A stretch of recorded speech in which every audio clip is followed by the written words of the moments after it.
téléspectateurs, bonjour. Je lis le masque, je lis toujours, je ne marche pas sans mon masque. Alors faites autant. Et surtout, respectez les distances réglementaires à observer.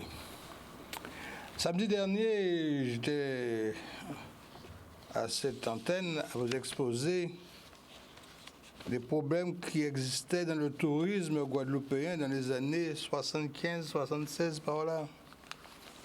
Et qu'il y avait un journaliste de l'écotouristique. Voilà le journal en question, l'écotouristique.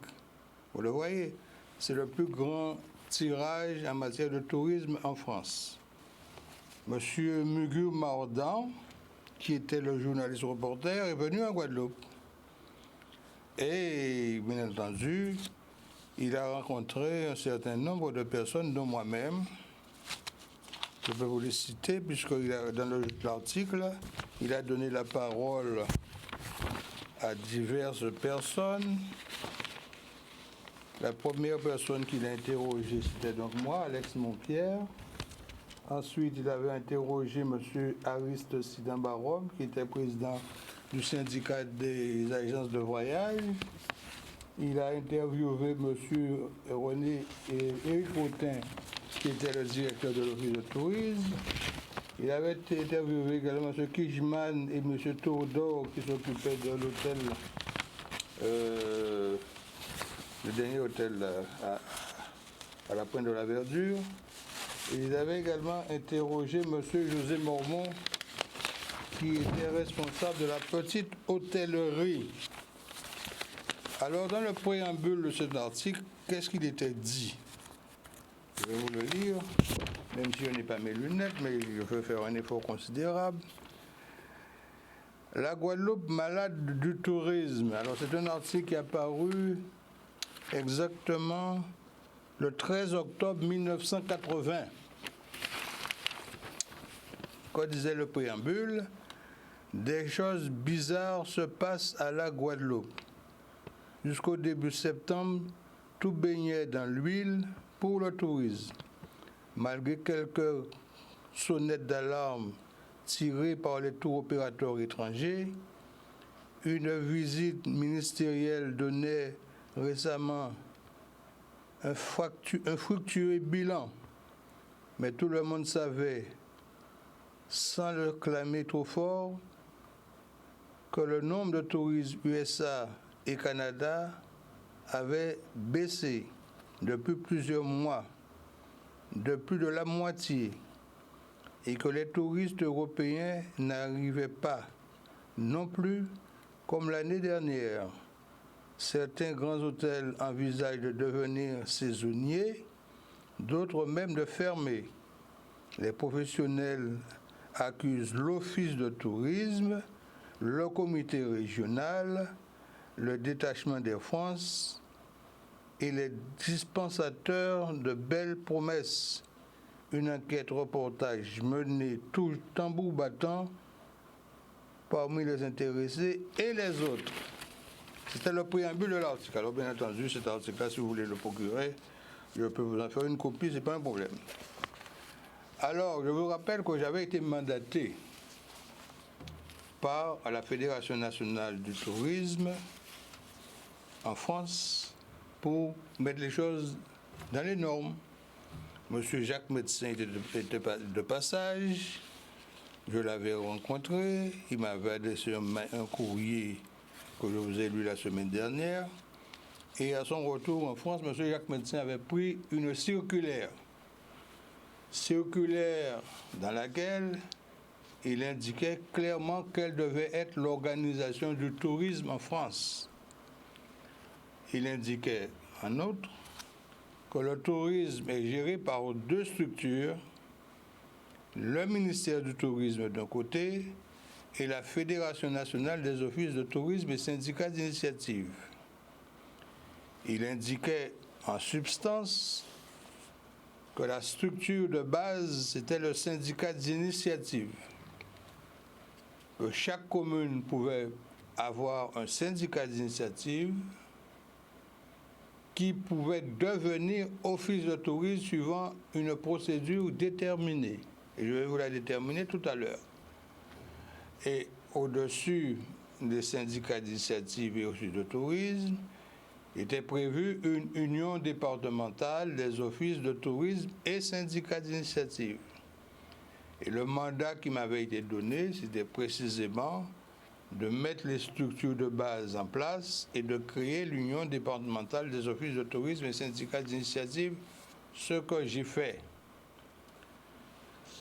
Quand j'ai créé l'union départementale, eh bien, les structures qui existaient, qui étaient monopolistiques, qui gagnaient de l'argent à outrance dans le domaine et qui gardaient tout et qui ne distribuaient rien, ont fait prendre au Conseil général une motion contre moi, en faisant ressortir que le tourisme fonctionnait à merveille, que les choses étaient bien en place, mais ils étaient en place avec les oligarques, oui, que les gens faisaient ce qu'ils voulaient, ils mettaient de l'argent dans leur poche, ils recevaient des subventions de l'État, ils recevaient l'aide du Conseil général, ils se distribuaient ça entre eux, et les petits ne voyaient rien venir.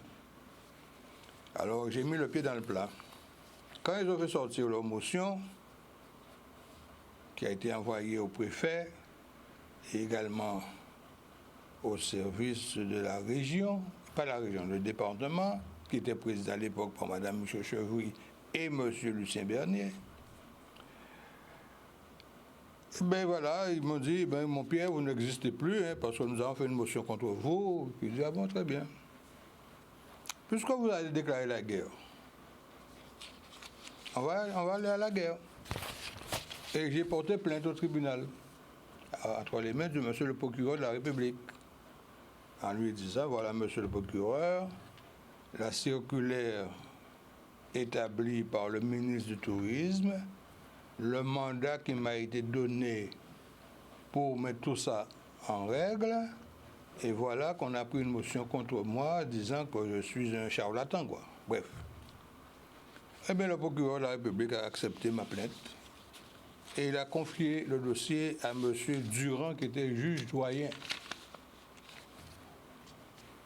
M. Durand a examiné la circulaire, a examiné ma plainte, et il a dit que c'est bon.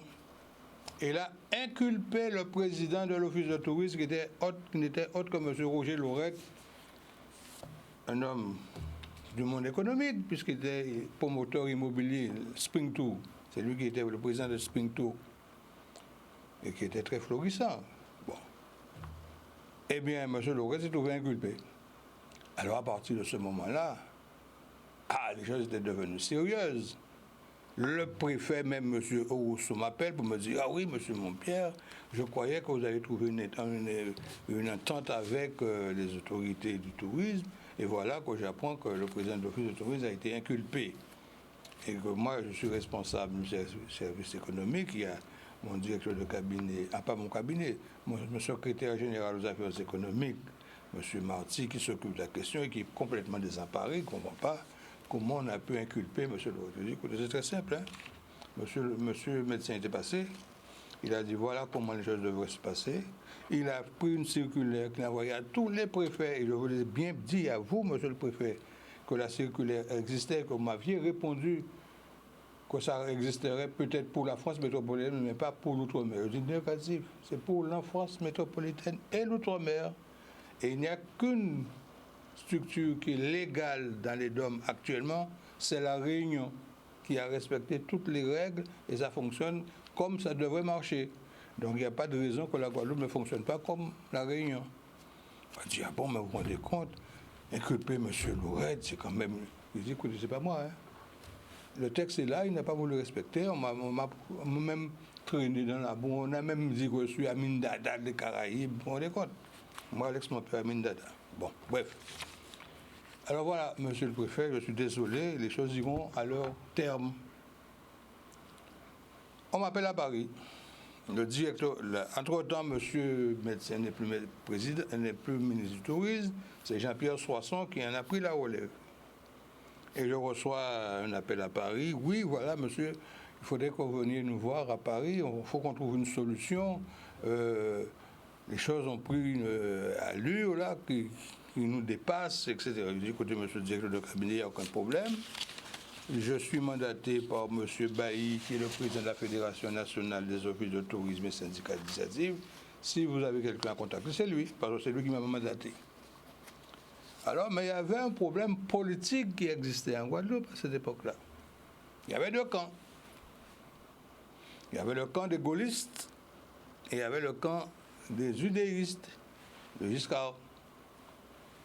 Le camp des gaullistes était représenté en Guadeloupe par mon ami. Je l'appelle mon ami, puisque c'est l'ami de mon papa. Et chaque fois qu'il me rencontrait, il me recevait, il me disait, Timon Pierre, c'était M. Jean Audebert. M. Jean Audebert, quand je lui ai fait part de ce qui se passait, il m'a dit, mais mon père, tu as parfaitement raison. Comment ils ne comprennent pas qu'il faut mettre les choses en règle alors? Je dis, monsieur Audebert, voilà. Et M. Audebert était à l'époque président de la Chambre de commerce. C'est Jean Audebert. Il m'a dit, ah non, mais il n'y a pas de problème, il faut faire les choses aller dans les règles, et je te soutiens. Alors, mais, il y avait les gaullistes, donc représentés par Jean Audebert, et il y avait les udéistes giscardiens, représentés par le groupe des Pointes, et Aubéry. C'était ça les deux fortunes qui s'affrontaient en Guadeloupe. Et chacun devait choisir son camp. Alors dans le camp UDF, il y avait donc des Pointes, Aubéry et quelques-uns autres oligarques de taille. Et dans le camp de M. Audebert, il y avait donc Martin, Nel, il y avait la famille Viviès et la famille Pétreluzzi, dont j'étais le directeur de l'agence de transit. Donc j'étais très soutenu. Alors quand j'ai reçu cet appel du directeur de cabinet du ministre du Tourisme, je lui ai dit de rencontrer M. Bailly, au lieu de me rencontrer moi, parce que je suis mandaté par Bailly. Il m'a dit, ah non, c'est vous qu'on veut voir, c'est vous qu'on veut voir. Il faut qu'on trouve une solution d'entente entre vous et nous. J'ai dit, ok, je prends l'avion. Je suis allé voir M. Chardon. Je lui ai dit, M. Chardon, voilà, je suis convoqué. Je suis donc mandaté par le tourisme. Et le directeur de cabinet du tourisme m'a fait demander. Et Chardon m'a dit, mais mon père, vous donne un billet. Et j'ai pris un billet en classe affaires offert par M. Chardon, directeur de Air France. J'arrive à Paris et on me reçoit donc au ministère du Tourisme. Et le monsieur me dit, mais qu'est-ce que vous voulez? Je dis, je ne veux rien, je veux simplement l'application du texte de la circulaire de monsieur le médecin. Mais non, c'est pas sérieux. Écoutez, est-ce que vous voulez qu'on vous dédommage? Je dis, me dédommager à quoi et à comment? Mais oui, il y a une promotion immobilière qui se fait à la Marina, qui s'appelle Porte des Caraïbes. On vous offre un appartement. Je dis, monsieur, je ne suis pas venu pour cela. Je suis désolé, je ne suis pas venu pour recevoir une quelconque corruption, quoi. Il m'a dit, mais non, on ne vous corrompt pas. Vous êtes dans le tourisme maintenant, vous êtes à l'agence Pétreluzzi, et monsieur Sidin Barom, ce sont des amis, nous le connaissons bien, il faut trouver une solution amiable. Je lui ai dit, monsieur, la seule solution amiable, je suis chargé de mettre les structures du tourisme en conformité avec la loi, et il n'y a rien d'autre. Et comme vous savez qu'à la Réunion, ils ont tout mis en œuvre, ils ont même créé le comité régional du tourisme de la Réunion, tel que le prévoit la loi. On dit, ah oui, mais vous comprenez, il faut comprendre que la Guadeloupe n'est pas à la Réunion. Je dis, monsieur, dites tout ce que vous voulez. Si vous n'avez rien d'autre à me dire, je vous fais savoir que votre maison à Porte des Caraïbes, gardez-la pour vous. Ça ne m'intéresse pas. Et je suis rentré en Guadeloupe. Mais ce qu'ils ne savaient pas, le procureur de la République de l'époque, M. Valère, a épousé ma cousine. Et quand j'ai présenté le dossier au procureur de la République, il m'a dit, mais c'est tout à fait légal ce que vous faites là, monsieur. c'est tout à fait la loi, voilà le texte, voilà les textes. Alors il a inculpé le président donc de la fête du tourisme et à Paris ça s'agite. Quand ils ont été voir M.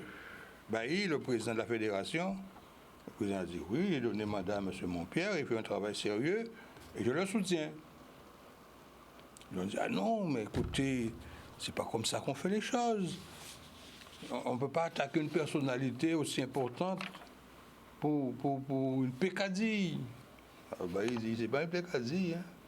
C'est la loi qui doit être appliquée pour toute la France, y compris la Guadeloupe, la Martinique et la Guyane. Et donc voilà le texte qui est sorti par la suite. L'arrêté du ministère de la Jeunesse, des Sports et des Loisirs, donc monsieur Jean-Pierre Soisson, qui était le maire d'Auxerre à l'époque, et qui crée le comité régional de tourisme. Alors bien entendu, on me demande, monsieur Montpierre, vous faites partie, vous allez faire partie. Je dis, ah non, ça ne m'intéresse pas.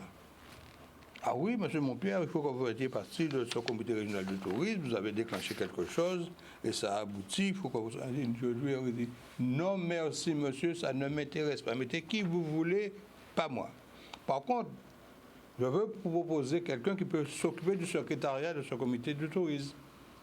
Monsieur Alain Espiat, qui est secrétaire général des MPI, dont le président, c'est M. Marie, sera un excellent secrétaire, un délégué du tourisme.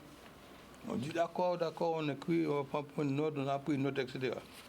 Alors ils ont fait leur comité de tourisme, ils ont mis tous les anciens oligarques de l'époque dedans. Et ils ont nommé, avec l'appui de Mme Michel Chevry, Éric Autin, secrétaire du comité départemental, du comité régional de tourisme, à la place de Alain Espian, qui est un économiste avéré. Je vous ai dit qu'il était le secrétaire général des MPI.